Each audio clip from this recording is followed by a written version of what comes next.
Bueno, muy bien. Segunda parte de esta introducción a las cartas de la cautividad.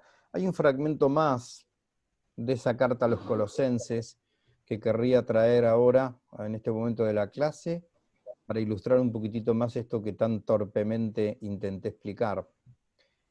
Podrían ser, Liliana, no sé si tenés ganas de seguir leyendo, en el mismo capítulo 1 de la carta a los colosenses, los versículos del 24 al 29. Bueno,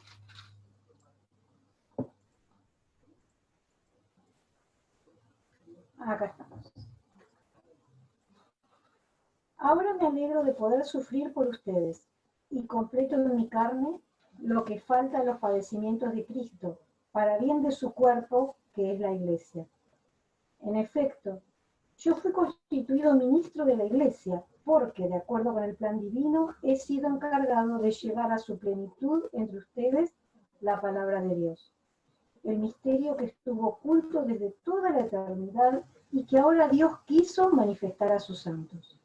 A ellos les he revelado cuánta riqueza y gloria contiene para los paganos este misterio, que es Cristo entre ustedes, la esperanza de la gloria. Nosotros anunciamos a Cristo, exhortando a todos los hombres e instruyéndolos a la verdadera sabiduría, a fin de que todos alcancen su madurez en Cristo. Por esta razón, me fatigo y lucho con la fuerza de Cristo que obra en mí poderosamente. Bueno, muchas gracias. Vamos a comentar un poquito esto. Vamos al versículo 24. Ahora me alegro por los padecimientos que soporto por vosotros. Ahí está. ¿Cómo por vosotros? A ver, ¿qué quiere decir con esto? Si ellos no lo metieron preso. Estos son los colosenses.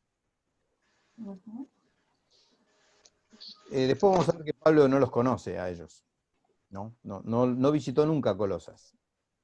Sí, está fundada por otro, pero él, digamos, por un enviado de él. Él les va a decir que no los conoce con los ojos de la carne, sino con los ojos del Espíritu. Pero a él lo han encarcelado los judíos y los romanos, ¿sí? Los judíos que se la tenían jurada hace rato, y los romanos que también se la tenían jurada hace rato. Pero sufre por ellos porque es consciente del valor redentor de esa cautividad, de ese dolor, ¿no? Completo en mi carne lo que falta a las tribulaciones de Cristo. Otro pasaje que llama la atención. ¿A qué le faltó a la pasión de Cristo? ¿Le faltó algo? Y por lo que dice Pablo parece que sí, ¿no? Este pasaje se ha comentado mucho. Sabemos por doctrina que a la pasión de Cristo no le faltó nada, porque en su pasión, muerte y resurrección, Cristo satisface infinitamente, ¿sí? Aquella falta infinita es satisfecha sobreabundantemente.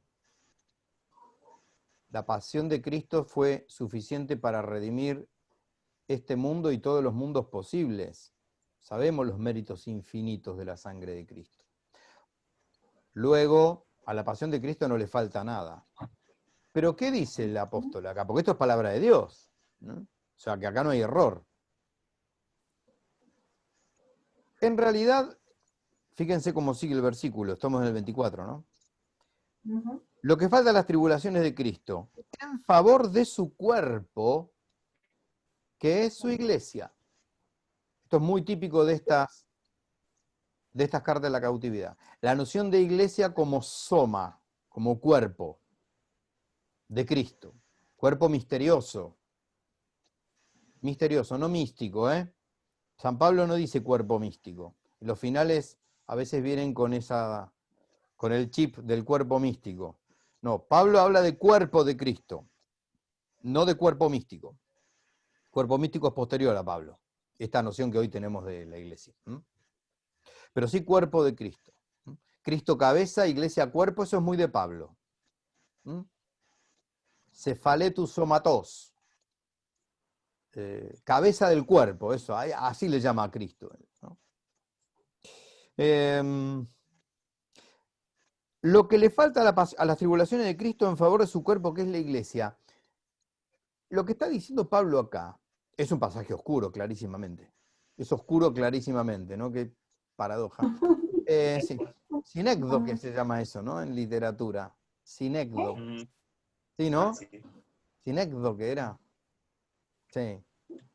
¿No es un oxímoron? Oxímoron. Puede ser, tengo la duda. Claro. Cuando Es decía la oxímoron. claridad de la oscuridad, ¿no? ¿Te acordás, Andy? Sí, de ¿Cómo? medieval lo aprendimos. Lo habíamos Oxímoron visto era. siempre igual. Oxímoron. Sí. Oxímoron. Mira. Pero puede ser que a su vez tenga otro nombre. Bueno, deberes para la semana que viene. Pero Es como decir, Liliana, es como decir tensa calma. Así, eso. claro, claro. Esto es oscuro, es tensa clarísimamente calma, la oscuro. oscuridad. Sí. Claro, es eso, sí, es. No Sí, aclares lo que habíamos visto oscurece. un poco de teología negativa. Sí. ¿Sí? ¿Te acordás, Andy? Sí, Qué me bueno. acuerdo. De Dionisio. Claro, Dionisio, Dionisio, exacto. Me encanta esa teología. No tiene mucha tribuna, está medio ahí al límite. Sí, pero Sí. ¿Saben quién estaba tomó lindo. mucho de...? Bueno, no sé si siguen el santoral. El otro día fue Santa Teresa Benedicta de la Cruz, el 9 de agosto. Ella, en un libro que se llama La ciencia de la cruz, un libro hermoso, es una recensión de la obra de San Juan de la Cruz. Ella va bastante a la teología negativa de Dionisio, sí. Casualmente, bueno, no pensaba hablar de esto, pero viene mucho a esto, porque si vemos esto que estamos diciendo el segundo momento de la predicación, aparece la mística. La mística. El místico tiene mucho de esta gnosis. Y me acordé por San Juan de la Cruz, por Santa Teresa de Jesús. Esos místicos tienen mucho de esa semipenumbra, esa luz del Evangelio, ¿no? Esa luz incandescente que es el encuentro del alma con Cristo, con el mensaje, con el sermón de la montaña.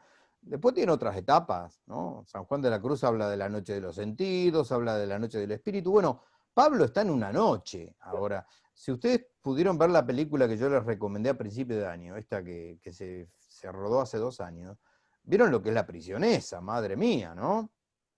No entra una gota de aire ahí, ni de luz, durante días. Horrible. O sea, bueno, en esa oscuridad el Señor lo lleva a Pablo para dar lo mejor de sí mismo.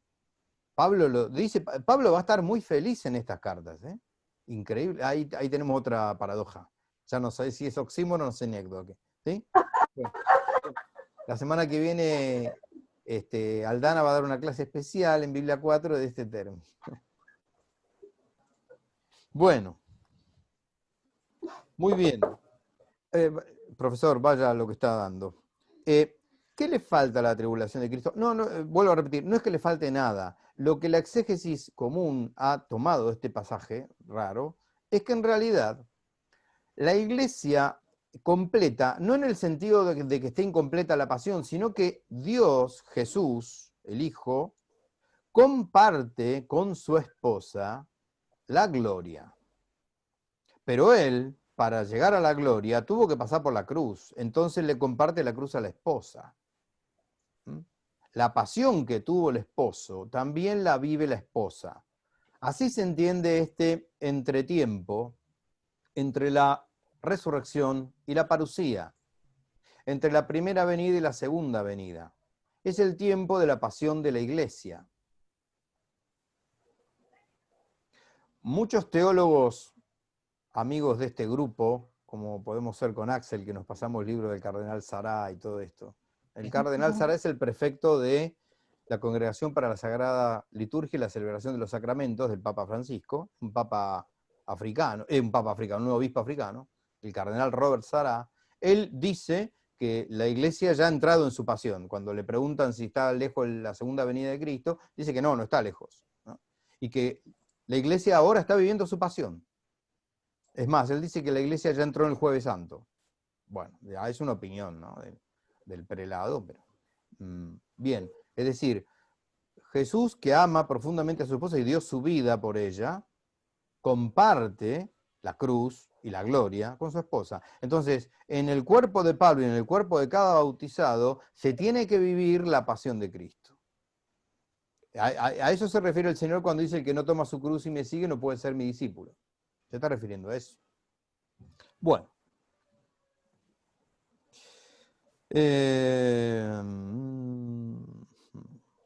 Fíjense el 26, versículo 26, ¿no? Ahí entró Danilo de vuelta.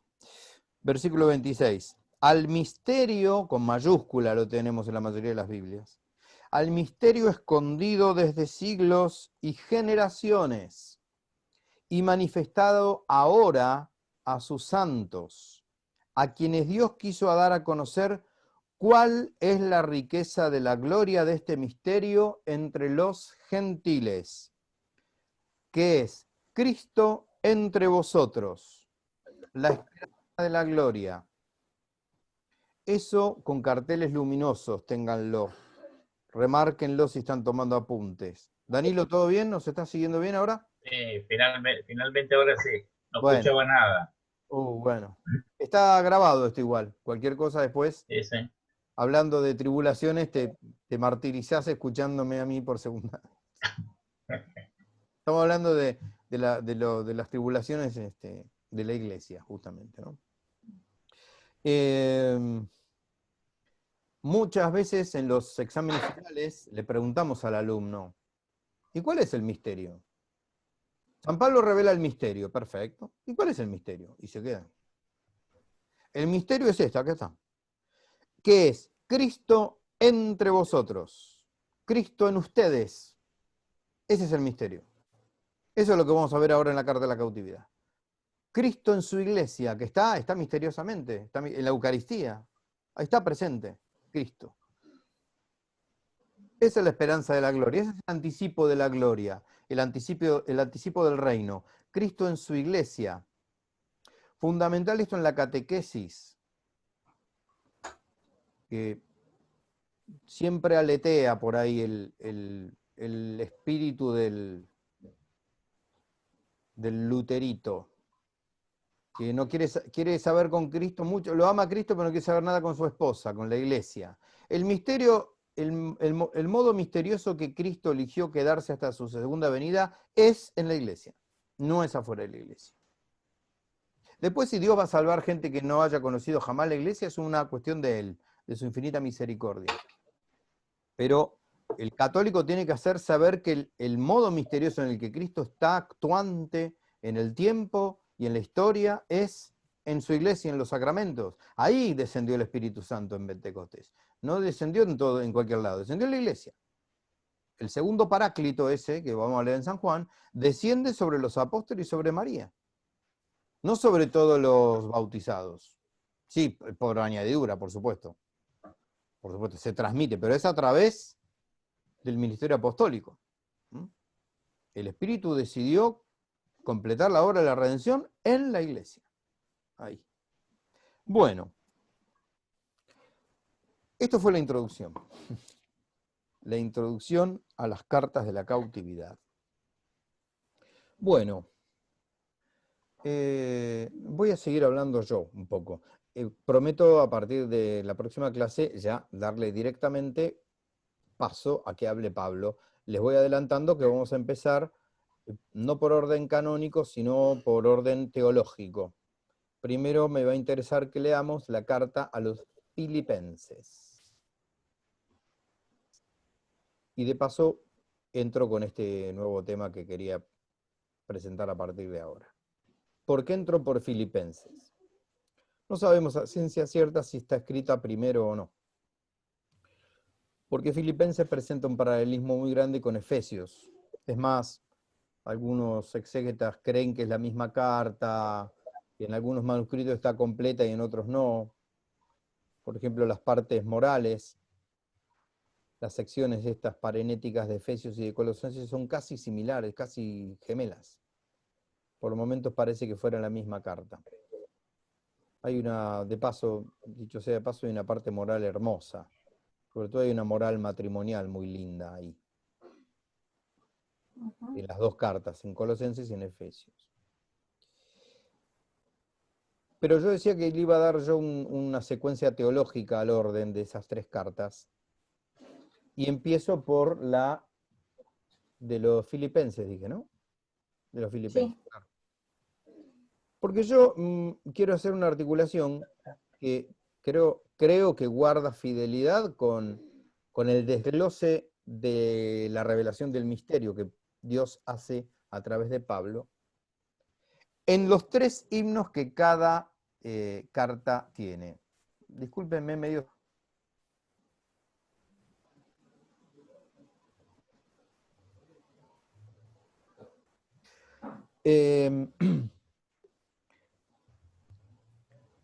Estas tres cartas, Filipenses, Colosenses y Efesios, tienen tres himnos cristológicos. Esos himnos cristológicos van revelando paulatinamente el misterio de menor a mayor. El primer himno, el himno a Cristo que hay en Filipenses, nos muestra la kénosis, el anonadamiento de Cristo, el abajamiento del Señor. Tenga los mismos sentimientos que tuvo Cristo Jesús, el cual, siendo de condición divina, no tuvo en valor tomar condición de esclavo y hacerse obediente hasta la muerte y muerte de cruz.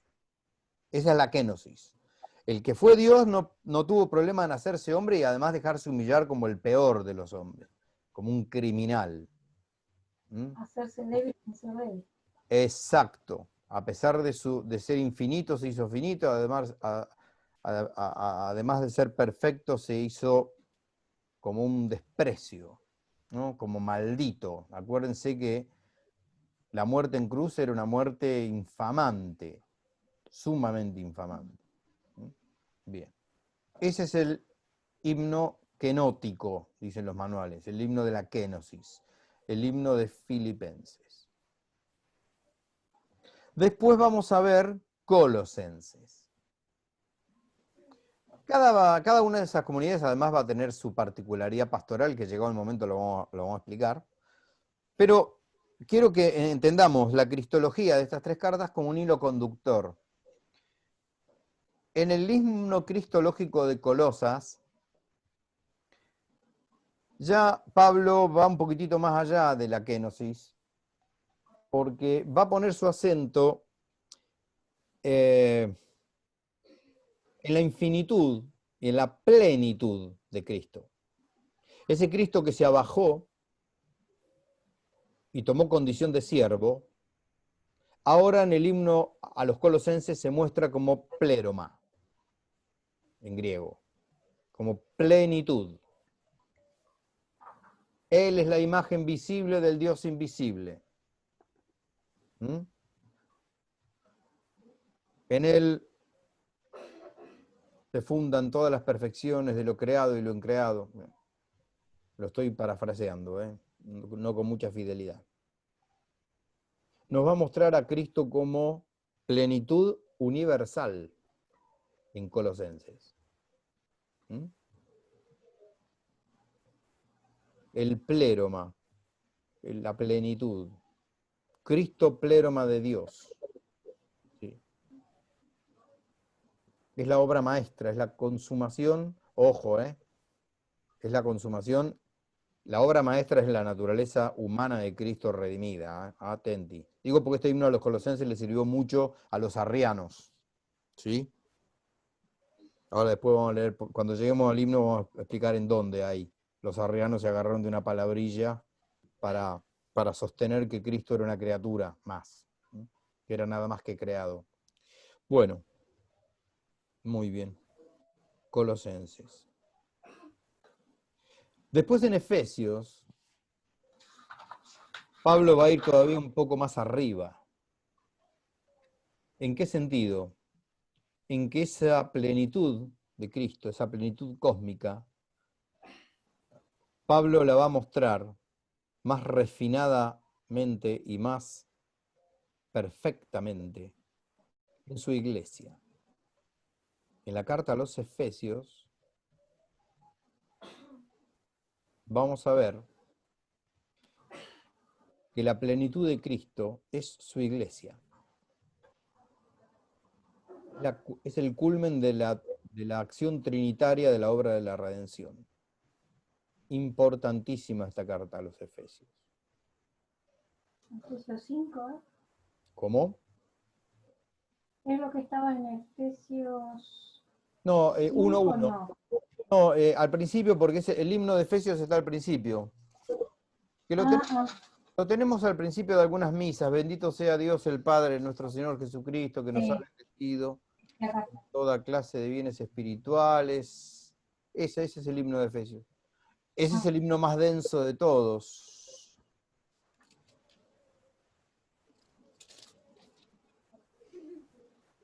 (1:3). Qué poco que ve el profesor.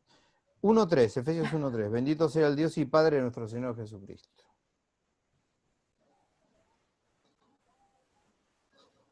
Ese himno es una cosa magnífica. Yo ese himno, esto es una opinión personal lo que voy a dar, con lo cual puedo estar equivocado, pero yo lo sufro mucho en la traducción actual del breviario y del leccionario de la misa, que es la traducción que hizo el padre Armando Leborati, que a mí en ese mucho no me gusta. En mi opinión, nada más que mi opinión, pierde mucha fuerza. Pero bueno, me gusta mucho la traducción de Jerusalén, más que la de Straubinger en ese himno. Pero, qué sé yo, pasajes, por ejemplo, como el lema de la ordenación de Monseñor Plaza, que es el del Instituto de Teología, para alabanza de la gloria de su gracia, que está... Sí, el 6. En el 6, ¿no? Versículo 6.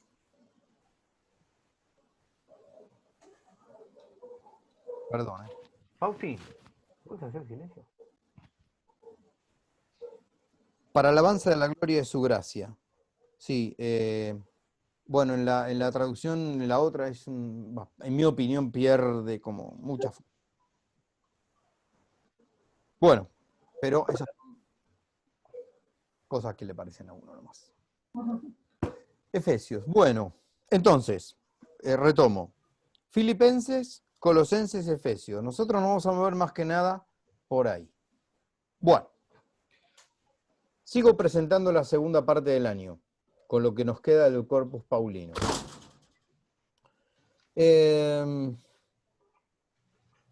Por último, nos vamos a introducir un poco en el escrito paulino más enigmático desde el punto de vista literario, que es la carta a los Hebreos. La carta a los Hebreos es una joya del Nuevo Testamento, un escrito de una belleza increíble, muy larga, muy poco leída, por más que hay muchas pericopas que están en la liturgia y las tenemos muy en el oído, pero es un escrito, yo digo desde el punto de vista literario misterioso porque, bueno, fue muy discutida la carta a los Hebreos, fue muy discutida la autoría paulina, no la canonicidad, pero sí la autoría.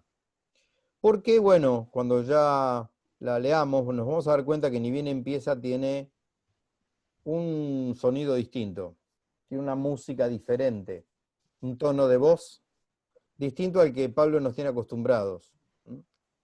¿Por qué? Y bueno, porque por ejemplo el esquema ese que nosotros vimos a principio de año de las cartas paulinas, que constan de, bueno, de un saludo, de destinatarios, de presentación de quien escribe, de gracia y paz, y acción de gracias, no está. No está. La carta a los Hebreos empieza directamente con... Parece que ya hubiera empezado antes que estuviera incompleta, ¿no? Empieza ya como un tratado de teología. Y es un escrito magnífico.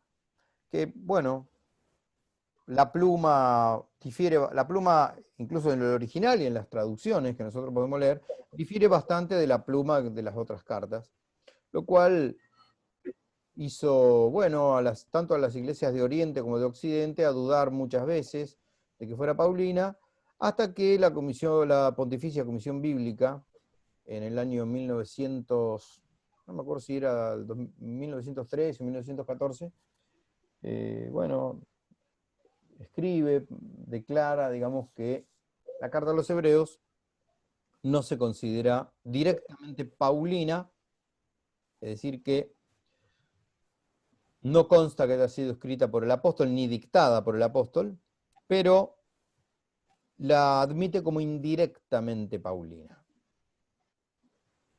Es decir, que si no fue escrita ni dictada por el mismo Pablo, fue escrita por un discípulo de Pablo, por alguien muy cercano, que conocía mucho los escritos de Pablo.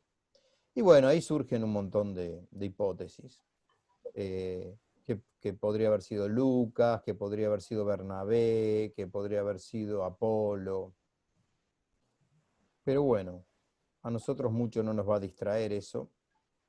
Lo que más nos va a interesar, como presenté al principio de la materia este año, es la teología bíblica que tenga el escrito.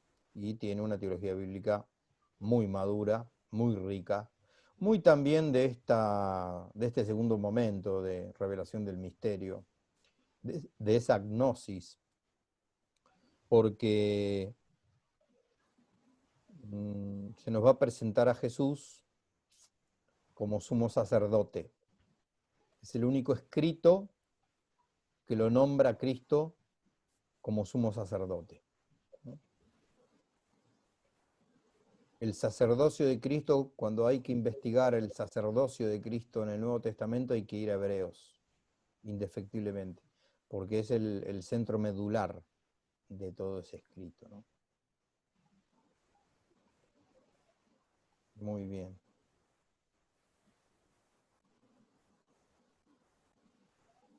Bueno, ¿cómo va a seguir este segundo cuatrimestre? San Juan. ¿Alguna pregunta, algún comentario, alguna duda? Están así medio con voto de silencio están hoy. No quise interrumpir, pero lo que recién estaba diciendo, enseguida me hizo acordar a la autoría, ¿no?, de la carta. Me hizo acordar a la película que recomendaste al principio del curso, cuando va Lucas a verlo a la cárcel y va escribiendo todo lo que le dice. No escuché el final, ¿está escribiendo? Va la película, va como tomando nota o escribiendo lo que Pablo le dice en la cárcel. Sí, sí. Ah, sí. Claro, pero vos encontraste un fragmento que le dicta un fragmento de esta carta a los hebreos. Se cortó un poquito. No, en la Sí, sí. película te decía. Sí. En la película, cuando va, tenía lejos el micrófono por eso. En la película, cuando va a verlo a la cárcel, que va a visitarlo recurrentemente, él va tomando nota de las cosas que le va diciendo Pablo. Sí, claro. Ujú. Sí. Por eso me acordé Ah, enseguida de eso, ¿no? muy bien, ahora sí. Ahora se entendió el mensaje, sí. Claro, sí, recuerden que consta que él siempre dictaba, ¿no? Siempre, incluso cuando no estaba preso, también, ¿se acuerdan que hay cartas donde él pone que lo está ayudando Sí. fulanito y que el saludo va de su propio puño y letra? Bueno, Sí. Lo que sería dictando este Saulo de Tarso, ¿no? Qué carácter este hombre, ¿no? Debe haber sido bravo, ¿eh? intenso. Está dictando. Sí. Imagínense la segunda a los Corintios, que está enojado, o Gálatas, ¿no? Pobre el que copiaba. Y seguirlo, Y seguirlo. pues seguramente le brotarían las palabras. Saulo de Tarso. No había taquígrafos en esa época. No. Pero Dios escribe derecho sobre renglones, ¿no? Torcidos, sí. Bueno, en los 10 minutos que me quedan, voy a explicar brevemente por qué vamos a hacer con San Juan. San Juan ameritaría Biblia 5, realmente. No porque yo sepa mucho, no. San Juan amerita eso. Miren, si nosotros tuviéramos que hacer una biblioteca con los libros que se han escrito sobre el prólogo de San Juan, y creo que no nos alcanza la biblioteca del instituto. San Agustín, sobre el Evangelio según San Juan, escribió 148 tratados. San Agustín, nada más, ¿eh? Sí. O sea, estoy dejando al resto de los padres de la iglesia, a todas las homilías del Crisóstomo, todo, hay testimonios de Papías o de Policarpo que lo escucharon a San Juan, que han escrito mucho, de Eusebio, todo lo que he escrito de ellos, que cuando lo escuchaban a Juan, no nombré toda la escolástica, no. Solamente de San Agustín tenemos esa cantidad de tratados, que en el instituto están, en BAC están publicados. Vieron que ahora, entre paréntesis, hay un librero platense que es bastante cercano al instituto que está vendiendo la obra completa de San Agustín. No sé si le llegó la publicación. La de Bach, la bilingüe. La tiene ahí, la consiguió entera, la vende. No vamos a hablar del número porque es inalcanzable. Pero bueno, si alguno tiene ganas de hacer un regalo al profesor de Biblia 4 por ahí. Ni haciendo una vaquita, ¿no? Ni haciendo una vaquita. Más que una vaquita es un rebaño. Claro. Bueno. No, por favor, no. Además, bueno, es una obra que se consigue online, pero bueno, tener los libros es impagable. Eso sí que es impagable, porque la verdad que, bueno. Aparte ya no se consigue eso, ¿eh? Creo que Bach no edita más obras completas, no sé. Bueno, vamos a hablar de San Juan. ¿Qué vamos a ver nosotros del teólogo? Así le decía Santo Tomás, ¿no? En la Suma le llama el teólogo a San Juan. Bueno, vamos a entrar primero por el cuarto evangelio. ¿Sí? Vamos a ver el cuarto evangelio y vamos a ver algunas partes del cuarto evangelio. Estudiaremos el prólogo, estudiaremos los discursos eucarísticos, el plan de composición. La composición del cuarto evangelio tiene muchísimas particularidades. Es un evangelio, además de lo espiritual que es una obra de ingeniería. Tiene una estructura casi matemática asombrosa, el cuarto evangelio. Mi predecesor en esta cátedra, el ingeniero Cordero, el profesor Cordero, fue profesor mío de Biblia 4, él tenía un escrito que está en la biblioteca del instituto, que se llama El esquema matemático del cuarto evangelio. No sé si me lo acuerdo, no sé si es el esquema. La estructura matemática del cuarto evangelio. Él era ingeniero, le encantaban los números.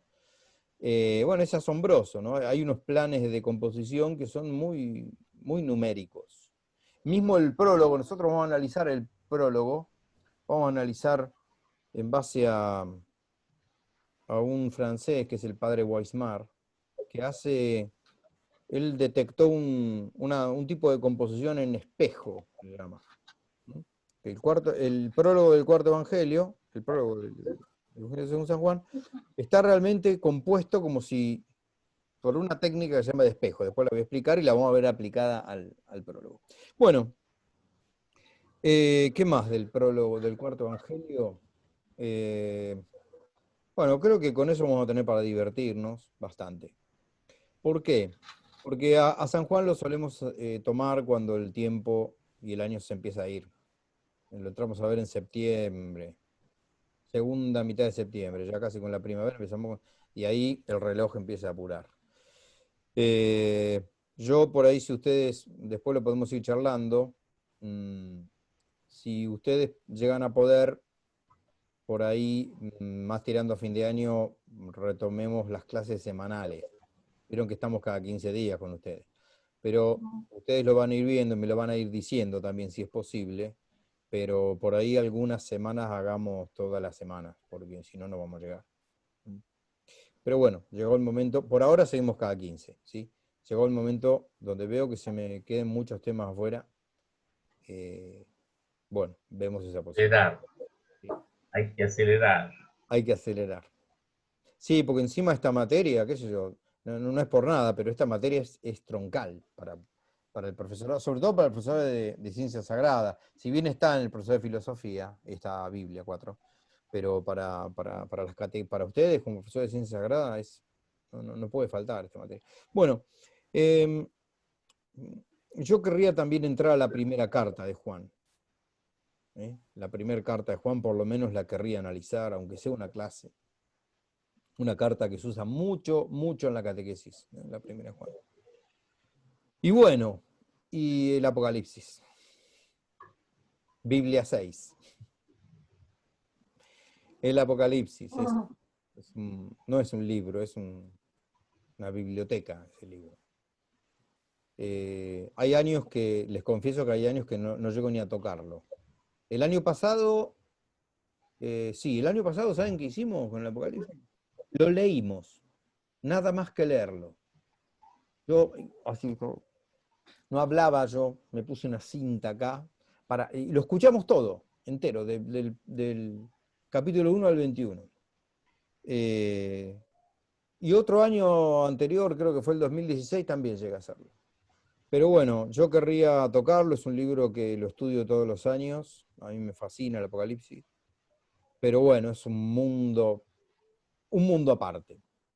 Un mundo aparte de Juan, un mundo aparte del Nuevo Testamento, de la Biblia. Es una cosa increíble el Apocalipsis. Bueno, por ahí merece tener una clase exclusiva del tema. Sí. De comentarios, ¿no? Sí, por lo menos me gustaría dar algunas claves de interpretación. Ya se va esto. Porque además es un texto que ha sido muy comentado, pero que no hay magisterio muy certero, porque es tan opinable todo el Apocalipsis. Tan opinable. Bueno, nos queda menos de un minuto. Si Dios quiere, nos vemos en 2 semanas. Estoy del otro lado del celular o del correo. ¿Sí? Muy bien. En un rato subo esto. Así que bueno. Gracias. Les dejo un gran saludo. Y bueno, ánimo y adelante. Gracias. Nos Chao a vemos. todos. Chau. Adiós.